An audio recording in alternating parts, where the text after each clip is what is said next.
सबसे पहले आज अंतर्राष्ट्रीय महिला दिवस के अवसर पर सभी मातृ स्वरूपी देवियों को सादर नमन। आज के वेबिनार का विषय है हमारा समर्थ भारत, सशक्त भारत एवं समृद्ध भारत के निर्माण में महिला शिक्षा की भूमिका या स्त्री शिक्षा की भूमिका। आदरणीय सभाध्यक्ष महोदय, सम्मानित विद्वज्जन एवं प्रिय मित्रों, किसी भी राष्ट्र अथवा समाज की प्रगति उसके सभी नागरिकों की शिक्षा पर निर्भर करती है। ये हम आप सभी लोग जानते हैं। किसी भी शिक्षा किसी भी व्यक्ति अथवा समुदाय के विकास का सर्वाधिक महत्वपूर्ण साधन होती है। शिक्षा व्यक्ति के व्यक्तित्व का निर्माण भी करती है और श्रृंगार भी करती है। शिक्षा वह प्रकाश पुंज है जो संपूर्ण समाज को अपने दिव्य प्रकाश से आलोकित करती है। किसी भी समाज और राष्ट्र की पहचान शिक्षा से ही होती है, हम आप सभी जान रहे हैं। शिक्षा मानव जीवन का आधार है। मानव का विकास और उन्नयन शिक्षा पर ही निर्भर करता है। जन्म के समय बालक निर्बल, निसहाय और पराश्रित होता है, ये हम आप सब जान रहे हैं। शिक्षा के द्वारा ही वह जो है निर्बल, निसहाय, पराश्रित होता है और पशुवत आचरण करता है। उस समय वह अपने मूल प्रवृत्तियों से युक्त ही व्यवहार करता है। शिक्षा उसकी इन प्रवृत्तियों का उचित मार्गदर्शन करके उसके मूल प्रवृत्तियों से प्रेरित होकर कार्य करने की क्षमता को समाप्त करता है और धीरे धीरे समाज उपयोगी और उचित क्रियाकलापों, अच्छा आचरण करना या अच्छे आचरण, मूल प्रवृत्तियों से प्रेरित होकर कार्य को छोड़ने की यानी अच्छे आचरण करने की ओर ले जाता है। निश्चित तौर पर शिक्षा व्यक्ति में रचनात्मक शक्ति का विकास कर उसे न केवल वातावरण के साथ अनुकूलन करना सिखाती है, यानी शिक्षा के माध्यम से हम वातावरण के साथ अनुकूलन करने के समर्थ बनते हैं और धीरे धीरे वो शिक्षा द्वारा प्रकृति पर विजय भी प्राप्त करना चाहता है। आज अगर हम देखें कि शिक्षा ही व्यक्ति को अंधकार से प्रकाश की ओर या जो है यूँ कह लीजिए कि असत्य से सत्य की ओर और मृत से अमृत की ओर ले जाती है। शिक्षा ही व्यक्ति को निश्चित तौर पर इस योग्य बनाती है कि वो अपना सर्वांगीण विकास कर सके। यदि बालक के व्यक्तित्व का विकास समाज के उन्नयन और सांस्कृतिक उत्कृष्टता की दृष्टि से देखें तो शिक्षा मानव के लिए एक विरल एवं उत्तम उपहार है। प्राचीन भारतीय संस्कृति जिसने मनुष्य को मनुष्यत्व का पाठ पढ़ाना सिखाया तथा आध्यात्मिक गंगा में डुबकियां लगाना सिखाया, इसी शिक्षा रूपी पौधे की एक खिलती हुई कली थी।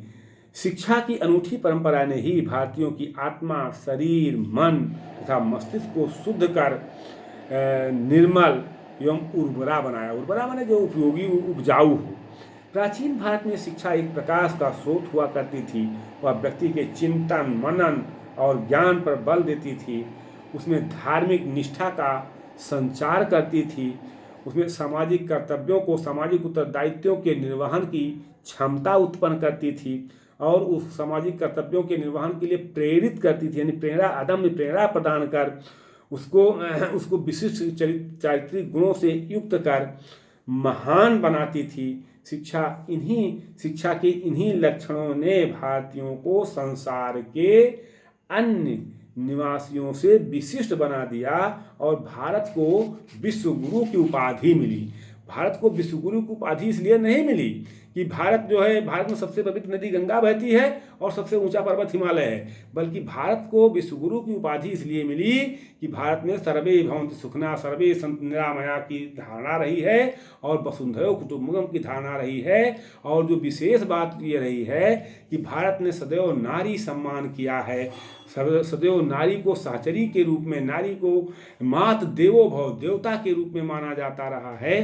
क्योंकि मनुष्य एक सामाजिक प्राणी है और समाज का निर्माता और संरक्षक भी होता है और शिक्षा के द्वारा ही मनुष्य और समाज दोनों का निर्माण और विकास संभव है। अब जहाँ समाज आ गया तो व्यक्ति से परिवार, परिवार से समाज और समाज से राष्ट्र का निर्माण होता है।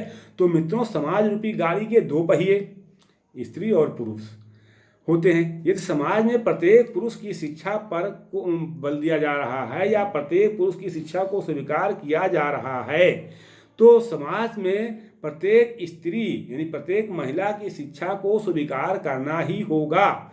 जब तक प्रत्येक महिला की शिक्षा को स्वीकार नहीं करेंगे, तब तक हमारा समाज पूर्ण रूप से विकसित नहीं हो सकता है। भारतीय लोकतंत्र में जिस प्रकार वर्ग भेद एवं जाति भेद के आधार पर किसी को शिक्षा की सुविधाओं से वंचित नहीं किया जा सकता, उसी प्रकार लिंग भेद के आधार पर भी स्त्री शिक्षा की उपेक्षा नहीं की जा सकती। समाज की प्रगति के लिए पुरुषों के समान स्त्रियों का शिक्षित होना अत्यंत आवश्यक है। इस बात को हमारा समाज भी मान रहा है, हम भी मान रहे हैं, आप भी मान रहे हैं। अर्थात लिंग भेद के आधार पर स्त्री शिक्षा की उपेक्षा नहीं की जा सकती है। किसी भी स्तर पर स्त्री शिक्षा को बढ़ावा देकर उन्हें समाज के प्रति उनके उत्तरदायित्वों को बताया जा सकता है, समझाया जा सकता है। एक सुशिक्षित एवं सुसंस्कृत स्त्री ही एक कुशल माता, योग्य पत्नी तथा स्वाभिमानी बेटी और एवं स्नेहशील बहन की भूमिका का निर्वहन कर पारिवारिक जीवन को और अधिक सुखी एवं खुशहाल तथा आकर्षक बना सकती है। चूँकि व्यक्ति से परिवार, परिवार से समाज और समाज से राष्ट्र का निर्माण होता है, तो ऐसी स्थिति में जब परिवार खुशहाल एवं सशक्त होगा तो अच्छे समाज का निर्माण होगा और अच्छे समाज के निर्माण से राष्ट्र मजबूत होगा और सशक्त होगा। इसलिए सशक्त भारत के निर्माण में स्त्री शिक्षा की भूमिका को नकारा नहीं जा सकता। यदि हमें भारत को समर्थ बनाना है, यदि हमें भारत को सशक्त बनाना है, ये सशक्त भारत, समृद्ध भारत का सपना पूरा करना है, तो स्त्री शिक्षा को पुरुषों के समान बढ़ावा देना ही होगा। हम अगर प्राचीन भारतीय परंपरा में जाएं, तो निश्चित तौर पर प्राचीन भारतीय संस्कृति तथा समाज में स्त्रियों को सदैव सम्मानजनक स्थान प्राप्त रहा है। उन्हें देवी, माँ तथा साहचरी कहकर पुकारा जाता रहा है और पुरुषों की तरह शिक्षा प्राप्त करने की समान अधिकार भी प्राप्त था। इसके फलस्वरूप प्राचीन युग में अनेक विदुषी महिलाओं जैसे विश्वतारा, घोषा, लोपमुद्रा, अपाला, उर्वशी, गार्गी, मैत्री आदि नामों का उल्लेख मिलता है। प्राचीन काल में स्त्रियां वेद, मंत्र आदि में पूर्ण शिक्षित हुआ करती थीं और अपने पति के साथ यज्ञ इत्यादि धार्मिक कार्यों में हाथ भी बटाती थी। ये हम भी जानते हैं और आप भी जानते हैं। निश्चित तौर पर सृष्टि तथा आत्मा आदि गूढ़ विषयों पर वार्तालाप भी करती थीं। रामायण काल में अत्रेयी का वर्णन मिलता है, जो वाल्मीकि तथा अगस्त्य मुनि के आश्रम में लव और कुश के साथ वेदांत का अध्ययन करती थीं। महाभारत काल में अगर आप देखें तो कुंती के विषय में कहा जाता है कि वह अथर्ववेद की प्रकांड पंडिता थी। मनुस्मृति में पुरुषों की तरह कन्याओं के लिए उपनयन संस्कार का वर्णन मिलता है। वह ब्रह्मचर्य का पालन करते हुए विद्याध्ययन करती थीं। वह वेद, मीमांसा तथा अन्य धार्मिक ग्रंथों का, धार्मिक शास्त्रों का मनन करने के साथ साथ संगीत, नृत्य तथा ललित कलाओं का अध्ययन भी करती थीं। पतंजलि एवं कौटिल्य के वर्णन से विदित होता है कि स्त्रियों को सैनिक शिक्षा भी दी जाती रही है। कालांतर में बाल विवाह एवं अन्य दूसरी कुरीतियों के कारण तथा समाज में पुरुषों की प्रधानता होने के फलस्वरूप स्त्रियों की शिक्षा में गिरावट प्रारंभ हुई। हम इस बात को देखते हैं कि उत्तर वैदिक काल में स्त्री शिक्षा में शुरू हुई गिरावट बौद्ध और मुस्लिम काल में भी यथावत जारी रही। यद्यपि प्रारंभ में बौद्ध मठों में स्त्रियों के प्रवेश वर्जित थे, किंतु बाद में स्त्रियों को भी बौद्ध मठों में शिक्षा हेतु प्रवेश दिया जाने लगा। परंतु इससे केवल धनी एवं संपन्न तथा कुलीन वर्ग की स्त्रियां ही लाभान्वित रहीं। जनसाधारण वर्ग की महिलाओं के लिए शिक्षा प्राप्त करने के अवसर नहीं के बराबर थे। बौद्ध भिक्षुणियों के लिए शिक्षा की कोई विशेष व्यवस्था नहीं थी। निश्चित रूप से उनका निर्वहन उचित ढंग से नहीं किया गया। इसका परिणाम ये हुआ कि स्त्रियों को घर की चार दीवारी में कैद रहना पड़ा। बौद्ध काल के बाद मुस्लिम काल में तो प्रथा प्रथा के प्रचलन के कारण स्त्री शिक्षा के विकास की गति एकदम अवरुद्ध हो गई। छोटी आयु में बालिकाएं तो मकतबों में जाकर शिक्षा ग्रहण कर लेती थीं, जहां उन्हें नैतिक शिक्षा के लिए बोस्ता तथा गुलिस्ता पढ़ाया जाता था, किंतु उच्च शिक्षा की व्यवस्था उन्हें घर पर ही करना पड़ता था, जो जन सामान्य के लिए संभव नहीं था। इसलिए मुस्लिम काल में स्त्रियों की उच्च शिक्षा केवल शाही तथा उच्च घरानों तक ही सीमित रह जाना एक बहुत बड़ी कमजोरी मानी गई।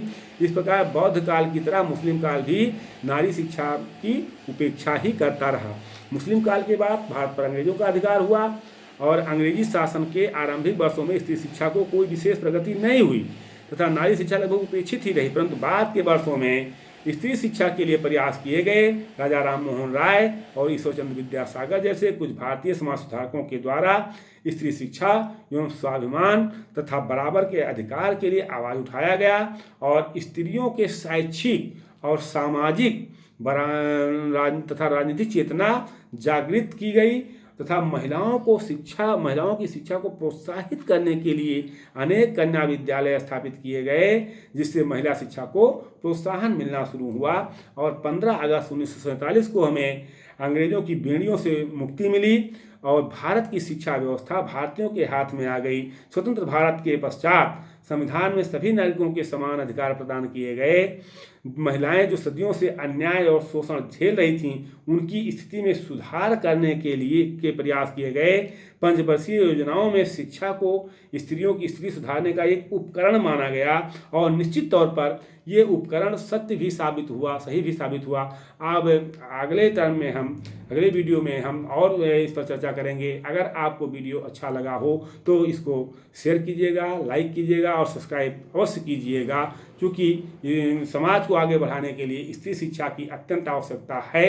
स्त्री शिक्षा को जब तक बराबरी का दर्जा नहीं दिया जाएगा तब तक समाज आगे नहीं बढ़ सकता है। जय हिंद, जय भारत।